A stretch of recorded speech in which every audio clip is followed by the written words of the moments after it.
I thought we could take a minute to pause and pay homage to Simon Chan, the owner of Simon's on 16th Street, who passed away today or yesterday, was it? I know I think the news dropped yesterday that he died of COVID. He didn't beat COVID. So it's just really sad all around. But for those who don't know, Simon's it's really a centerpiece of California politics and has been for decades. It is in this, of course, Sacramento is not the largest town.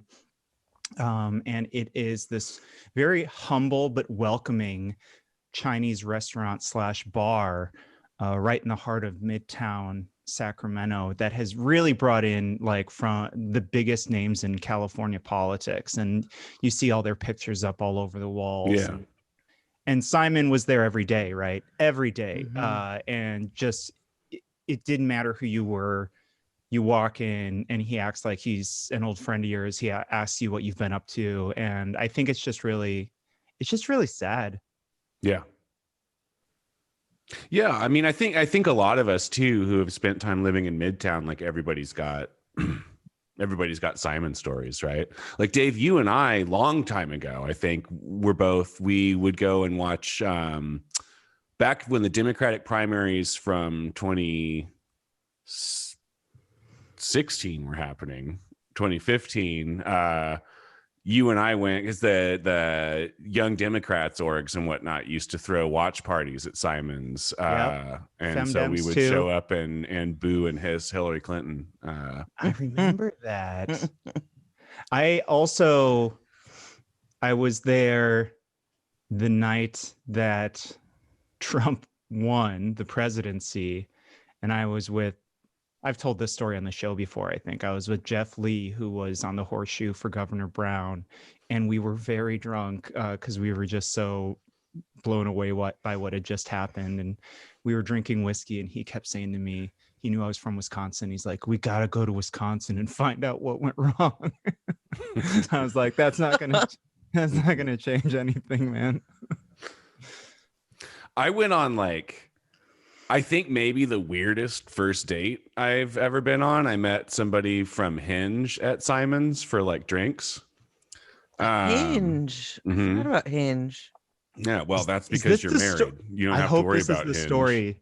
All right. So listen.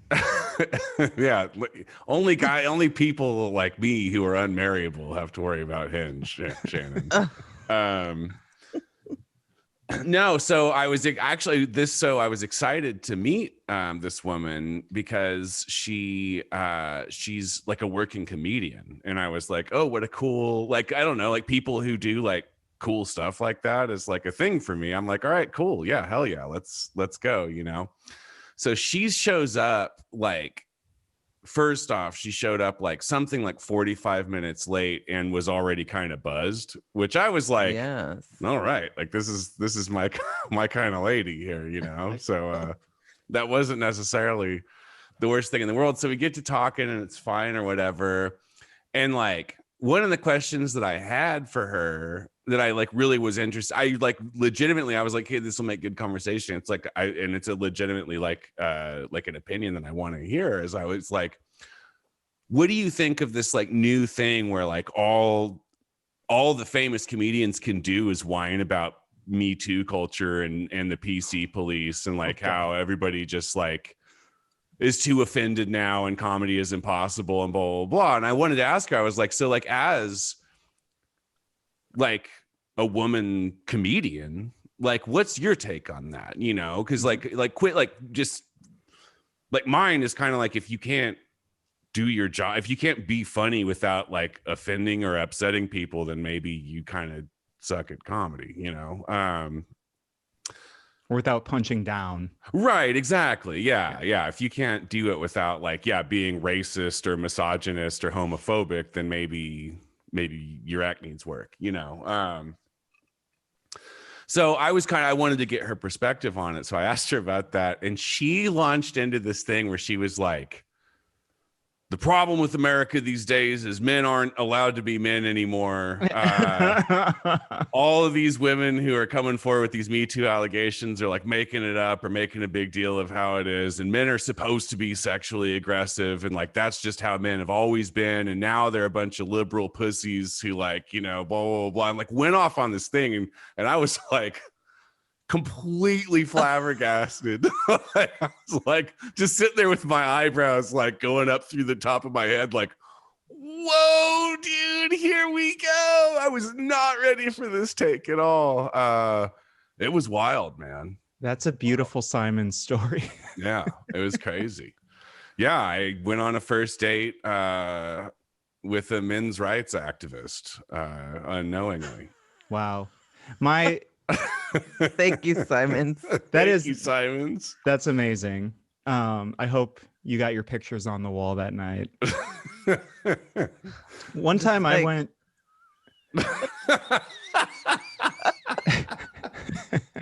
and she's next to him giving like that white supremacy. Yeah, exactly. Like the okay white supremacy symbol. Yeah, for sure.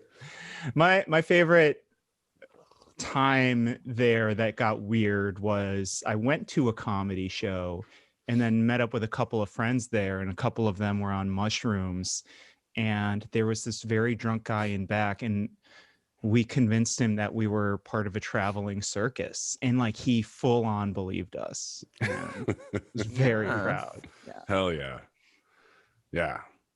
I don't know. Misrepresenting myself at bars is another one of my favorite things, especially at the airport. You ever go to the airport and just like when you have because I always go hang out and have a beer if I'm like waiting on the plane or whatever, like have a layover.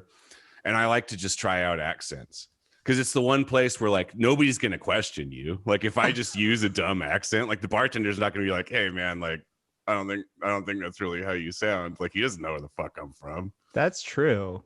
I got to start. No, I'm a terrible liar. My old Wisconsin accent at the airport again. Oh yeah, flying out to Nashville today. Yeah, let's go. See, I wouldn't question that if I'm like just a bartender in like Nevada or something, and somebody starts talking like that. Like, all right, you know. Anyway, salute to Simon. Yeah, salute to Simon. He was a good one. He was. His son is a really amazing guy, and I really I believe he's going to keep the bar and restaurant running and keep the legacy going. So I think that's really beautiful. I can't wait to have some noodles and a beer at the bar. God, right? Oh, man, just like directly after work. That's when I always go. One of these days we'll get back there, guys. Yeah. All right. Because of Skylar's Walk Up Ass programs. Yeah, I will be accepting free drinks at every bar I go to for the rest of my life after I single-handedly vaccinate this town from my bathroom. We're getting closer, one ass at a time. And one cheek at a time. Si se puede. It's beautiful. Si se puede. We'll start the fucking show. Voices, the things they said. Voices, some from those dead. All the voices heard. Voices, things we say. Voices, they're in your head. All the voices heard. Well, hello everyone. You have Kempa. And you have Skylar. And you have Shannon. And Flo. Yeah, well, where's Flo? And Flo. that was really right on, spot on. Right. So that's what I'm saying with the accents. Mm-hmm. The accent. No, Flo is taking, I think Flo's going to take a few episodes off. Flo's got some kind of super secret project that she's working on. So she is taking a little bit of time off from the show. She's not telling us. And my imagination is running wild. She might be up to. My initial thought is that, well, I guess one of you had already brought up that she's going to be starting her own walk-up vaccination clinic. It's window. called an ASS program. ASS program, yes. Oh shit, it's a Monday episode. You can say ass. You can't say shit though. That's true. God. Sorry, Mickey. We'll be good after this. Shannon, knock it off. All right. Let's get our asses in gear and start this episode. It's already off the rails. I love it when we don't have Flo on because you just don't know where we're going to go. Flo really get does ready. keep us. She keeps us on track. She does. We've got some topics today. I bet we can cover them pretty well. Probably. Let's start with one. All Let's right. start with one called, I don't know, Universal Basic Income. Anyone ever heard of it? Love this one. Yeah. I love it too. Andrew Yang invented this, right? Andrew Yang of the Yang Gang. Mm-hmm. Around whom the Yang Gang operates. Mm-hmm. Mm-hmm. Yeah, I guess it didn't come before him, did it? That would have been a coincidence. Am I right? Finally the man like, born to lead the we gang. found him. We found a guy to follow. We just called ourselves the Yang Gang. Oh man, this show is gonna be good. Yeah, Gonna be a good one. So right. I mean, this topic of a universal basic income has been floating around for a long time. It's sort of a hairy area. There's a hairy area, huh, folks? There is Name for the episode. the hairy area. We're gonna get there. We're gonna. So let me tell you about universal basic income, also known as UBI. This is a thing that's been talked about for a while, particularly as we sort of move into into the future. Conceptually, maybe someday we'll be in a post-scarcity society where, there just won't be a necessity for particular working for wages and things like that. And so people have been talking about that in the tech world for a while. There's also sort of just the human, let's take care of each other element to it, which is, if we gave people a baseline of X, Y, or Z money per month, they will use that to better their lives. And they won't, as the old Republican sort of laissez-faire, sort of Ayn Rand ideology went. They've always said, well, if you just give people free money, they won't want to work. They'll just sit around. Now that may be true for me, but I don't think that's true for most people. And as we found out, okay, so Michael Tubbs, former mayor of Stockton, right? Very young guy too. First ever Black mayor, I believe, of that city. And Also, as I recall, came out for Bloomberg during the primaries. Hard, right? Bloomberg gave him a lot of money for something, I think. I forget, it was one program or something. Yeah. Well, I mean, that's a problem there, right? Yeah, looking at you, Tubbs. Well, Tubbs came up with this program and he said, all right, we want to try out a universal basic income in my city. We're going to give 125 people in my city $500 a month. And these are going to be folks who are like underemployed or who have a low income. And we're just going to give them $500 a month for 18 months, no questions asked. And we're going to see how their lives are by the end of that 18 months. Now, this 18 months is not over yet, actually. But at the 12-month marker, a couple of research groups came together, interviewed some of the folks that were in this program, and they found out, surprise, surprise, that their lives are much, much better than they were before they started. And not just because they can like sit around and get paid to smoke weed and play PlayStation, right? Like these, when the study cites that like a fairly large percentage of these people, like who went in underemployed or unemployed, have since secured full-time employment. Mm-hmm. They've paid off debt. There were, by the end of the 12 months, more people with full-time work, and people generally, almost to a person, had statistically significant improvements as far as their emotional health went. Now, also keep in mind that this is February 2019 to February 2020. So this was not during the COVID era. So this is sort of pure data from the before times. It might get a little more confusing once we go from, you know, February to August of last year, because things got a little weird for us. Sure, which is why I kind of appreciate them doing this 12-month marker for this study. Absolutely. So to me, this is a really cool thing. And you know, Tubbs is showing us that it basically works. And you know, Skylar, you brought up the Bloomberg thing. It's interesting because this project was not funded through sort of taxed money. Right. This is privately funded. Privately funded. So it is probably like your Bloomberg types that are like, hey, let's throw some money into this, see how it works. And maybe, you know, if we do this, you maybe nominate one of us for president or endorse one of us for president or something, you know? So, I mean, that is what that is. But at the end of the day, I think what they're showing us is that a UBI works. Right. There are so many things about the UBI that are attractive to me and you know, like, I don't know, I feel like we could do a whole episode just on talking about the pros and cons of a UBI or a guaranteed income program.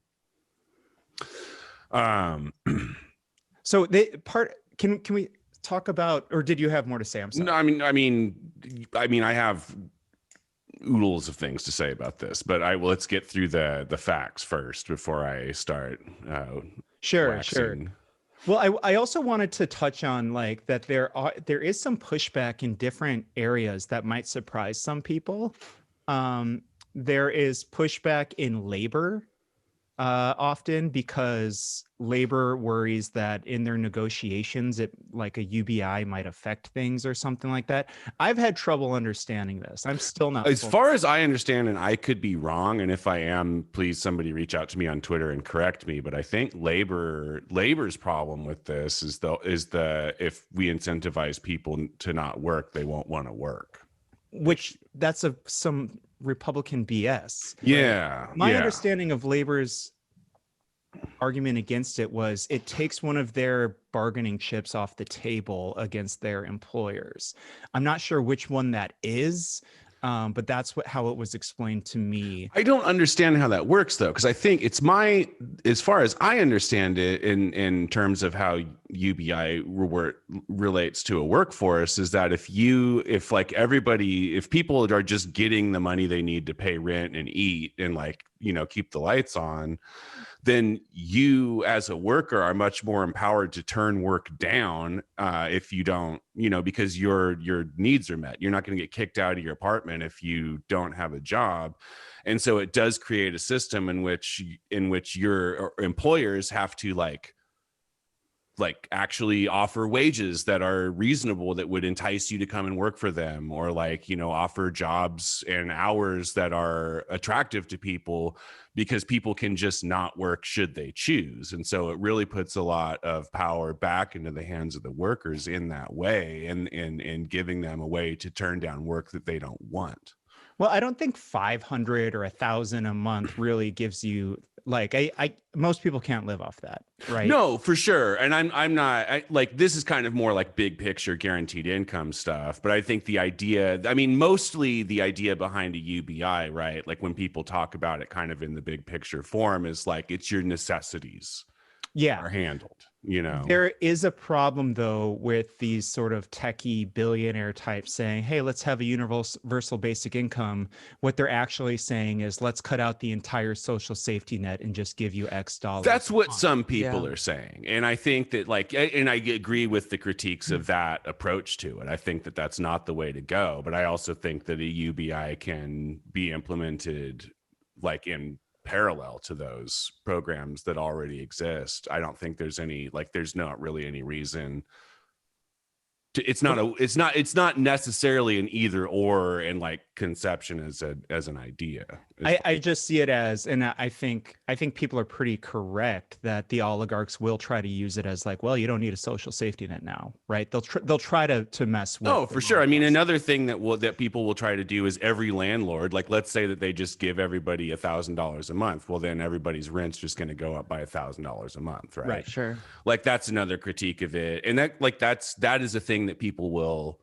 Like that we will have to contend with should we choose to go forward with something like this, for sure. What if I've heard like there's what solutions. if we imprisoned all landlords? Well, sure. Oh. I mean, like on its face, right? This like kind of gets to sort of a root of the problem with the idea of hoarding resources that people need to survive, like shelter. So that you can profit. It's like it's unethical on its face. There isn't a way to justify it morally at this point, especially when we live like what are the stats? It's like there's like 5 empty houses for every unhoused person or something like that in the country. So there's not. I think no matter what, UBI or no, like it is imperative that we do some work around like disincentivizing people from hoarding shelter. Sure.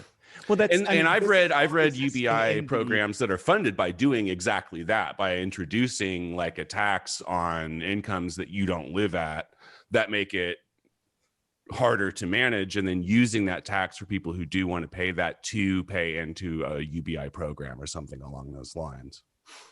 Okay. I mean, I think conceptually, yeah. I mean, UBI, it's a no-brainer, right? Especially within the context of the most disgusting, most grotesque system of capitalism that's ever graced the earth. Right. There are concerns with how it gets implemented first, and I get people's trepidation, I guess. Sure. But I do think that Mayor Tubbs showed that, good can come of this, right? On a small scale, and it's a small sampling, it's a small sample size what he's got going on in Stockton. But yeah, I mean, absolutely. Like the things that, I mean, at least what it does is it gets us past the tropes, right? Like the thing that people are just lazy and they don't want to do anything. Well, obviously that's not true. And honestly, like for one, if your conception of humanity is that the people's only motive to like do anything worth doing with their lives is to like make money so that they can give it all to their landlords, that's pretty dystopian, right? Like I have to believe that like given the time and the energy, like people will do cool stuff because it's good and fun and fulfilling to do cool stuff. For two, like in the Stockton one, there's a statistic in there where it's like less than 1% of the money was spent on drugs and alcohol. And like, using myself as an example, which is probably maybe I'm not the most average example of this, but like I can't say that I spend 1% of my income on that. I mean, I'll go ahead and say that's not true for me either. Right. So like right off the bat, we have a bunch of people who were given a bunch of free money and didn't just like drink it all up or spend it on weed. Right. So that trope has been roundly defeated by this already. I wonder if there's a reason Mayor Tubbs didn't choose us for this project. Skyler. We're talking ourselves out of being the Sacramento test subjects right now. Like, oh man, no, I'd love a universal basic income. I mean, unless it's funded by capitalists who want to see it fail, and then they'll be like, let's just give it all to Skyler and Kemp and see what they do with it. Well, I mean, also like Shannon, how would a universal basic income, I mean, how transformative would that be to like the women you serve day in and day out at Mary House? Like incredibly. I mean, I think the thing that is one of the things that is so incredible about UBI is that it is universal, right? And that you don't have to do the thing that so many people who are living in poverty have to do, which is prove their poverty in order to get to gain access to the social safety net, and continue to prove your poverty, right? Which just creates another barrier and it creates another stressor. So you're consistently having to prove that you are staying poor. Right. And then the other thing is like having to choose between, or it's like, if I were to get a job, I would only be making $100 more than if I didn't get a job and stayed on, the social service benefit that, you then have to start to weigh these different options. Right. But again, universal, you just get it. And then that's one less stressor for you. I mean, it would certainly pull, I guess I don't know I don't even know how to like put it into numbers, but would certainly help people not get folks out of poverty, but get them closer to a space that is less stressful and where they could potentially work on like, just having goals and hopes and dreams of their own. Right. Like, It's a valve to release the pressure of the little things that build every day, little by little, for an impoverished person until they're just crushed underneath it. Right. Which is a social net positive, right? Like that's good for everybody, including wealthy people, for poor folks to have that opportunity. Like another thing, like another thing that UBI immediately solves overnight is that, like, you always hear about like, oh man, with like automation, we're going to lose all these jobs and blah, blah, blah, blah. And like, the reality is that like, if like, we don't need people to like work in factories, or we no longer need people. Like if we can turn McDonald's into kiosks, that make burgers automatically, through a machine, or same with Starbucks. Like we view that right now as this like harbinger of like, oh God, where are all those jobs going to go? When it becomes more financially viable for them to replace truckers with trucks that drive themselves, like all of those jobs will dry up, and then what will we do? Yeah. Well, a UBI turns that situation into what it should be, which is like, dude, sick. No one has to work at Starbucks anymore. Like no one has to spend their lives driving like 20 hours at a time with these huge, big rig loads, like that's good. That's good for humanity. Those jobs don't enrich anybody's lives. They just provide money for people, and oftentimes not enough. Right. And like, if you think about the fact that like, I don't know, dude, what about maybe the guy who like writes the best album you're ever going to hear in your life is not going to write that album because he works at Starbucks all the time. Then he has to go work at Walmart after that just to make rent. Or like, what about the woman who's going to like invent, faster than light travel, but like will never get that opportunity because she's too tied up in this like rat race, like scrounging this living that's a pittance, right? And a UBI takes that stuff, is like, yes, automation is good. Let's get people out of doing these menial tasks and into like doing things that are actually interesting and advance society as a whole. That's a net positive for everybody. There is no benefit to having people stuck. Like, I mean, this is not like disrespect to people who work at Starbucks and McDonald's at all, but like, that doesn't benefit. That is exhausting. Right. Exactly. What are you going to do at the end of the day after like, a 12-hour shift? Right. It's Maslow's hierarchy of needs, right, Skylar? It's, if I am guaranteed that I have affordable housing at the end of the day, I'm guaranteed that I can eat healthy at the end of the day. Right. I'm guaranteed that I have clothing, all of these things. My needs are met, my basic needs. We now live in a society where basic needs are met by all people in a post-scarcity society. Now I can start to pursue self-actualization, the things that actually interest me, and I can see, how far my interests will take me, be it in the sciences or the arts or whatever it is I want to do. Right. I think even in that scenario, we still will have an elite class that we need to topple. I think that doesn't go away. I think and there's a lot of dystopian work written about like, all right, post scarcity, but we still have this caste system. So we will, I think that will still one thing that UBI does not address is like capitalism in general, right? Like it does absolutely very little to combat that, outside of, I would argue, creating a system that gives workers a little more power and bargaining rights for themselves because they're not living hand to mouth. But like in general, like, yeah, you're absolutely right. Like the capitalist system rolls right along, and wealthy people typically will stay that way. Can I just mention that the success of Mayor Tubbs's program, and again, he's no longer mayor, but this program concept lives on. He started a group called Mayors for a Guaranteed Income. And when he first conceptualized this, boy, was everyone just like laughing in his face. You know, the country did not have the appetite for it at that point. It kind of seems like we do a whole lot more right now. Over 40 mayors throughout the U.S. have joined Mayors for a Guaranteed Income. This is a concept that is rolling and people are interested and willing to try it. Our friend Erika Smith, friend of the show, in the LA Times, wrote a piece about a new program in Compton, the city of Compton down there.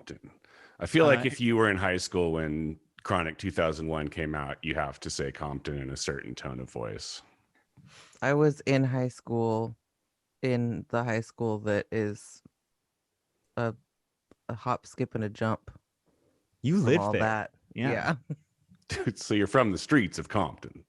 Well, I'm from North Long Beach. I thought you were a bad fish. No, shut the fuck up with that. I won't hear it. Anyway, Dave, what's happening in Compton? So they're starting something called the Compton Pledge. And this will be a program for 800 people who will get $300 to $600 a month. It's another UBI test run. And it's hard for me to think that it won't have a similar outcome, especially in a time when people really, really need it. This can mean the difference between living on the streets and staying under a roof. As the woman that Erika interviewed for this piece basically said was the case for herself, right? So it just, to me, it feels like this idea has sort of come to, it's almost like it's just on the cusp of this being the moment for that idea. We're not there yet. We still have Joe Biden as our damn president. Right. But there is movement, and I think in a time when people are hurting so much that this is a time to try something like this out, and I think we should be cautiously optimistic about it.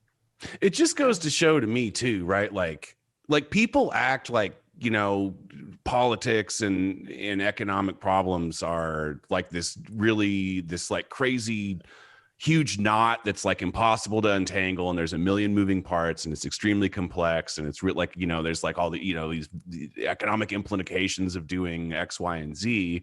But at the end of the day, like we've said on the show a million times, like what is the solution? What's the prescription for homelessness? Housing. Just put people in houses. Right. Like at the end of the day, that's it. And it I would argue that you could make a similar statement about what is the solution to poverty? Give people money. Yeah. You know, and it really is like kind of that simple. It's not a big, like at the end of the day, it's not really that much more complex than that. Socialism. Let's talk about homelessness a little bit. Shannon, the expert here, let's talk a little bit about apparently there is an encampment below Highway 50 just south of downtown Midtown in Sacramento, between W and X streets, and everybody in this community is being told that they must now move because of construction that Caltrans is doing. Apparently we need more lanes on our highways. Yeah. Give me all thanks, those Caltrans. lanes. We definitely don't need public transit or anything. Especially that stretch of 50, as if like what we need when you're like coming off of like, when you're coming up from 5, like headed up 50 East, is another lane to have to get over in like 15 feet to get off on 15th Street right there. No, Yeah, I hate anyone that. who lives in Sacramento knows exactly what Skylar's talking about. Yep. It is a We're death just trap. like, all right, here we go. Trap. Like, And we don't need another lane there. No. It's absurd. Anyway, that's a little off topic. These folks below are getting displaced because of Caltrans doing this construction. Obviously, the Sunday Farmers Market has been moved over to Arden Arcade area. I'm less concerned about that than the lives of the people who will be affected by this. Shannon, can you talk us through this thing? Yeah. So, it is actually multiple encampments, like multiple communities of people between 6th and 26th Streets, W and X, all under the overpass. So these are all sort of, small communities of people experiencing homelessness who are living there that are going to have to move in order to make room for obviously this major construction. Now, of course, we have this issue in our community, which is that we don't have shelter here, like shelter that's just ready to go, right? What many of us in the world of homeless services would call emergency shelter. So, I mean, gosh, how do you even tell this story? This whole project is happening in District 4, Katie Valenzuela's district. And so, she has really come out sort of friend of the show. Yep. As also a friend of people experiencing homelessness and really, she's done a lot of organizing around making sure to, tap into advocates as resources, as experts, the way that we really like to be treated. In a way that other city council members refuse to do. They approach you as stakeholders, and it is infuriating. Yes, 100%. Except the champion of District 2, who always does and says the right things. Sean, baby. Sean. We got an episode coming up for you, baby. Get ready. So this is really something that is, as if the District 4 plate isn't already full. This is yet another thing, right? And having to essentially relocate all of these people. I would be willing to bet that there could be up to 100 people living under that overpass, maybe more. I don't know. And the B article that was that from today? Yeah, it is from today. There's an interview from Monday, folks. I'm sorry, Monday. Some of these folks don't even know that they're going to have to move. Mm-hmm. So there's work around making sure that there's shelter options, making sure that people understand that they're going to have to move. And who is going to have to do that work? It's the people that folks experiencing homelessness generally don't trust, because it's those same people who are generally responsible for sweeping encampments, right? Or simply not working hard enough to provide them shelter. Now, we do in Sacramento, we found ourselves in a place after that horrible storm on January 26th, where I believe the number at this point is 6 people died the night of that storm. The city then was, has opened up warming centers and made it more of a priority to make sure that there are spaces for people. Now those warming centers have they've had to close once as a result of a COVID positive. But they're reopened now. They are reopened now. Yeah. And there's 3 locations. There's the Library Galleria downtown, the safe parking structure in City Hall, and Lemon Hill, which is it's a Seventh-day Adventist church at 6701 Lemon Hill. Has Southside Park not been reopened? As to my understanding, it has not been reopened. Okay. Well, that's where the cases were that city staff ended up getting positive cases. It's a smaller structure. Yeah. one thing that strikes me about this piece is it kind of couches this as like, oh, this is an early test for Councilmember Valenzuela, when in fact it kind of, that feels a little disingenuous. You know, she has been more proactive than anyone on council regarding taking real steps towards ameliorating homelessness, towards getting people into shelter than anybody in her, what, 3 months on that Yeah. days. So, and I think she's doing the right thing. She's been asking for, you know, a little sort of encampment supported by the city, just a few blocks west of where the ones that they're displacing people from are. And this one would have bathrooms provided by the city. It would have showers, Right. things like that. It would have folks there to sort of just be there from hour to hour, which I think is good. It's certainly, I know it's not for everybody experiencing homelessness, but for the people who want it, this could be a really good thing. There's already movement to get the tiny homes that were supporting folks who were displaced from the campfire a couple years ago. Right. They're looking into that. Yeah, we've got those on the way, possibly, hopefully, and that could get a lot more people under a roof. It just feels like there is movement. I don't know if we need to put all of this on the shoulders of Katie. Even if like the B wants to act like we should, it kind of seems like she's already doing what needs to be done.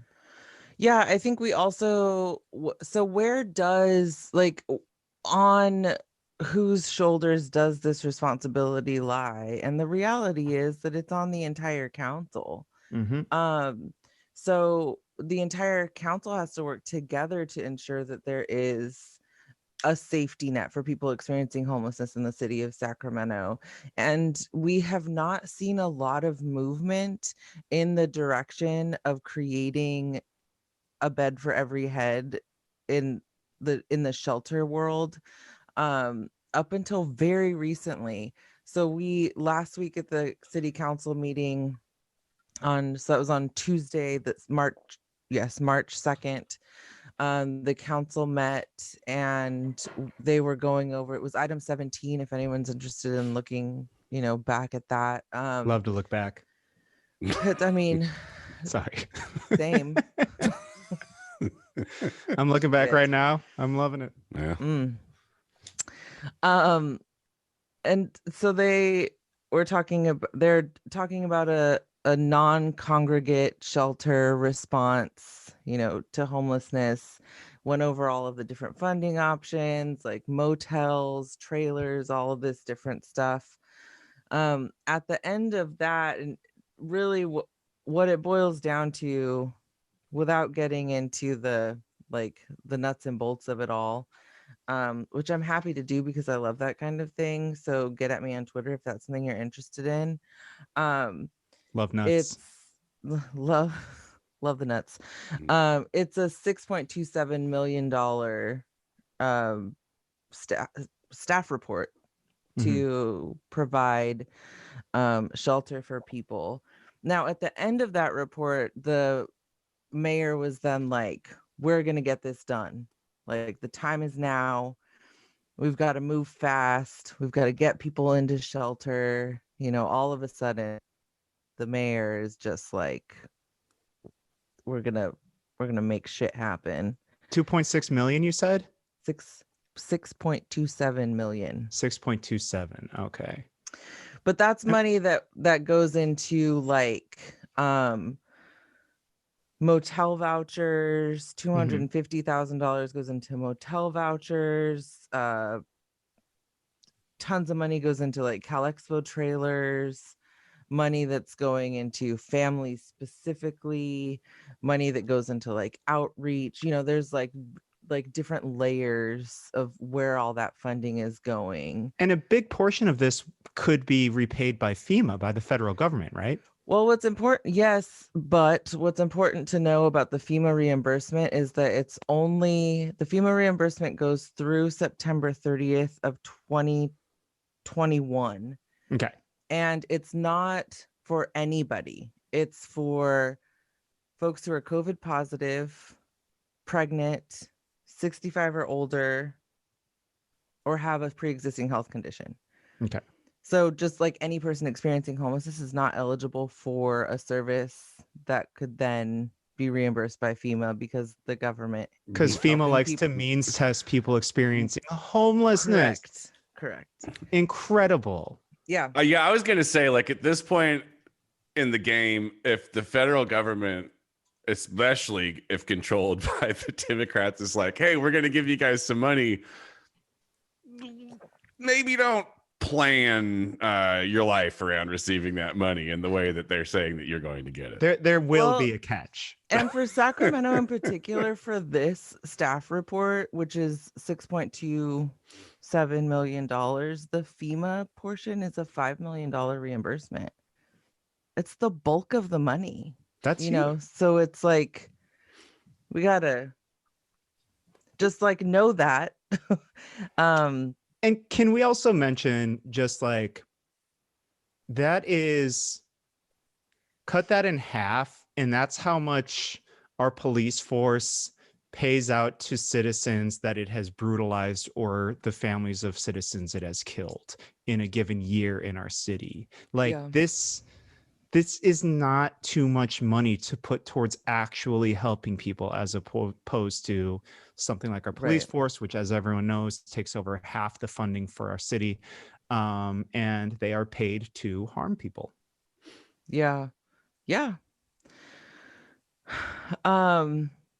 So I think, I know we're getting there with the show, but I think something that's important to note with all of this is, so Tuesday night, today for people listening, the council is going to meet to discuss agenda item 11, which is a staff report, all related to homeless services and shelter. But the idea here is that they would remove the winter, the weather criteria that is attached to shelters, to warming centers, and then create instead year-round shelters, which the mayor is calling a triage shelters or triage centers. What is a triage center? Someone may ask. And generally speaking, a triage center it's a fancy way to say emergency shelter. Mhm. So a triage shelter is 24. It is, generally speaking, who knows what it would look like in Sacramento, but it's 24/7. It's generally staffed, and it has supportive services involved. So the idea is that someone arrives and is like, I need shelter, but then there's staff to say, what are the other things that you need? Right. So that they can then, and that's the triage. Triage is what are your most urgent needs. Correct. And honestly, if your most urgent needs are more dire than the person next to you coming in, you get primacy, and we Right. will do everything we can to take Right. care of you right now. And it's just, and again, I think you're right by adding that caveat. We don't know what that looks like in Sacramento. This is just a document at the moment, but conceptually this could be a step forward. Yeah, so right now what it looks like is that the mayor has introduced a resolution, which is mostly a statement of intent, which he is going to ask the council to pass right through, and that's available to look at now. That was added today to the agenda.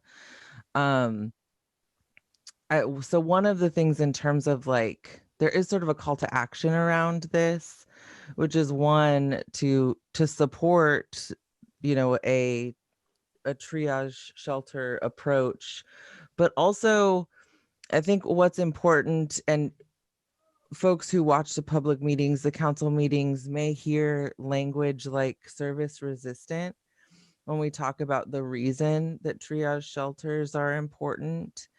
And so while the call to action is to support this model of like year-round shelter, it is also to remind our electeds that using language like service resistant is really dangerous.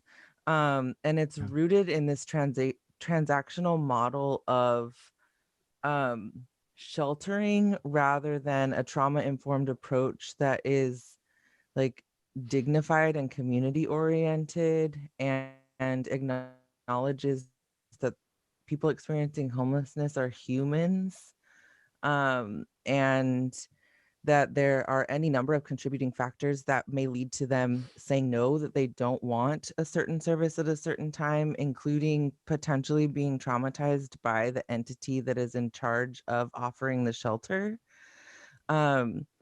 So, and I don't want to get into details, but city staff has, even at the warming centers, had some behavior on occasion that is unwelcoming to the people who need their help the most. And I know there have been good people there sort of trying to correct that and correct the behavior and the culture, but it's a challenge. And this will continue to be a challenge. Yeah, I mean, it's just so important when you're working with people, but like, especially, you know, in like working with people experiencing homelessness, really recognizing their humanity and like that these are people who have the power of choice, right? Like, it's not offering a person shelter should not be in exchange for anything. No. And I think like some of the narrative that comes out of the virtual dais from, like, for example, Sean Laloe, who talks about everything is like, you say homelessness and he immediately talks about mental health and substance abuse. Mm-hmm. And it's like, instead, why isn't the question like, what can we do to get to just like to bring the person inside, and like, and having conversations around the trauma informed piece. Like, if a person is choosing to stay awake all night on meth, like, that is sometimes that's because of safety. Like, that's because sleeping is dangerous. I mean, I have had conversations with women who are like, I would rather be up and high all night long because I know I'm not going to get raped that way. Right. Like, there has to be a trauma-informed approach to providing shelter to people. And there are best practice ways of doing it. And then there are also ways that people like myself and my colleagues have figured out how to do it super well because we've been doing it for so long. So once again, city leaders should be approaching you as experts. Yeah. And like, high five to Katie because she does that. Yeah. Right. Shannon, we're kind of getting there. Is there a call to action here for folks? Yeah. Call, write in, go online and comment. Agenda item 11 tomorrow is the today. I'm sorry, today or yesterday, Tuesday, depending on when you're listening. March 9th.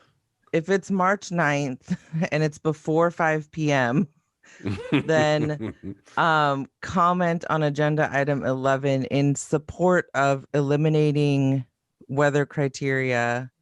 Yeah, absolutely. And also reminding always the electeds in Sacramento to center people experiencing homelessness and activate trauma-informed lenses when they're doing this work and making decisions. Yeah. And to who knows how to do that. Yeah. And to, I think, continue to approach people like Shannon and other experts as experts in this and not as stakeholders. Yeah. I had an idea that maybe, I know Sean Laloe, Councilmember Laloe of District 2, has a very, very large home. And I thought it would be cool to use that as perhaps a triage center. But then I realized that his home is not only not in city limits, It's also not even in the county. It is in, apparently Granite Bay is not in Sacramento County, Skylar told me today. So Placer County. Yeah. Placer, So, yeah. you know, Yeah. that's not even within our continuum of care. So Sean, baby, we can't do that this time around, but we'll figure something out. We'll get there, Sean. Speaking of consulting experts,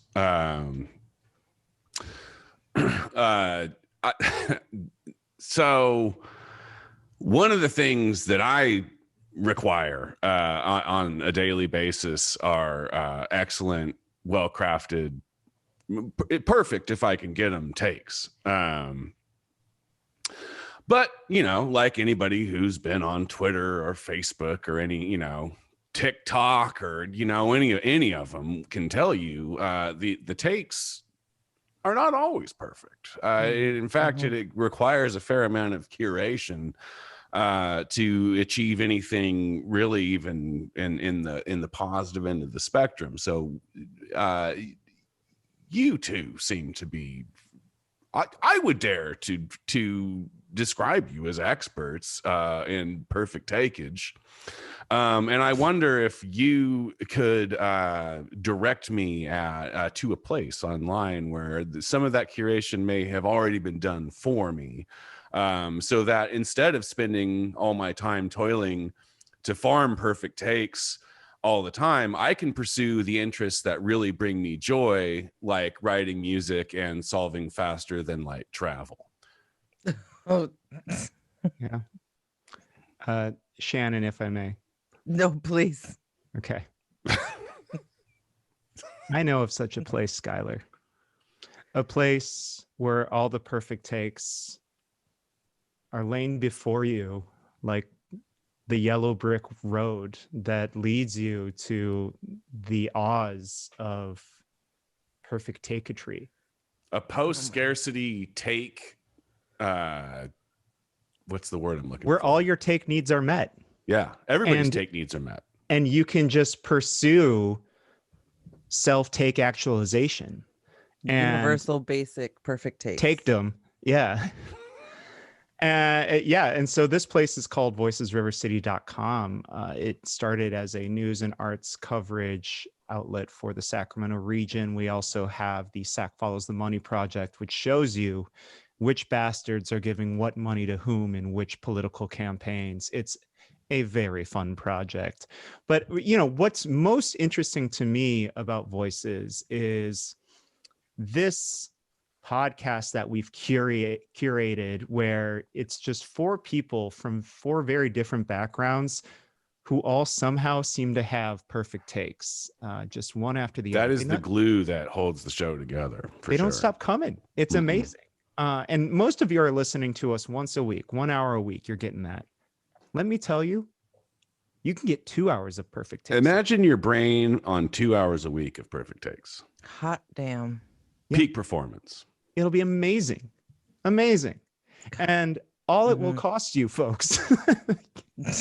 All of a sudden it's a pyramid scheme. It's my multi-level marketing podcast. If you want 2 times the we're not going to get any new subscribers this week.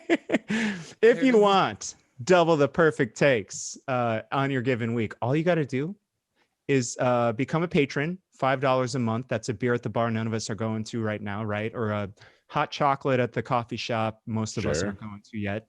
$5 a month. That's about $1 at every extra episode at patreon.com/voicesrivercity. And you'll get all sorts of fun little perks there. You know, when things open up again, we're going to start doing events. Things should be pretty cool. We're also all over the internet, right? We're on Facebook, Voices River City, Twitter and Instagram at Voices River City. Follow the Instagram. Skylar runs it. It's extremely funny. We also have a store, voicesrivercity.com/shop. You can get t-shirts. You can get mugs. You can get koozies for your White Claws. Look at that. You can get stickers. More to come, maybe. Who knows? You can get vaccinated. Or I'm rolling that out soon. Yeah, you can get vaccinated right in your ass. right in your You get vaxxed in the ass, like right Straight- there, right online. Up your ass. Wait, that's not how vaccines work. That's the other ass program, The the other walk up thing. ass Yeah, you guys keep program. mixing up these Oh, programs. sorry, wrong window, folks. Ooh. Okay. Yikes. So yeah, we're doing fun stuff, and we're proud of what we're doing. And actually, next month, Voices River City will be 4 years old, so that's really exciting. So thank you to everybody for being a part of this. And we are on the radio, 103.1 Cuts KUTZ. The Cuts. Tuesdays after work, 5 p.m. and Wednesdays before work at 8 a.m. 103.1 if you are on the central grid. Check it out. All right. That's all I got. Do you ever go on Twitter yourself personally from a personal account and post perfect takes? Good question. I do. My handle on the Twitter is @UNOKEMPA, YUKNOWKEMPA. If you wanted to find me on Twitter, actually, I this week, can somebody tell me where in like downtown Sacramento I can find the best cup of iced coffee? Because I feel like that's like for some reason is a difficult ask for a lot of the coffee shops I've been going to. So if anybody's got the lead on where the good iced coffees are, let me know at Guillotine for You, please. That is Guillotine, the number 4, YOU. I never do iced coffee. Oh, it's the only. I almost In the afternoons, exclusively it's the only drink- way to go for me, Yeah, even I when it's have cold. Always Sharon, Cold Club. Okay, yeah. Let's talk about where I reach you. tweet. Shan ND Stevens. I've totally lost track of. I got vaccinated today, and my brain went to nothing. Yeah, All congratulations right. to me. And Dr. Safe. Flo is @Flojaune, FLOJAUNE. Yep. That's right. Yeah. Well, that's the show. Thanks for listening, everybody. We appreciate you, and we will see you in a few days. In the meantime, we want you to know that indeed we do love you, and we want you to stay safe. Stay sane.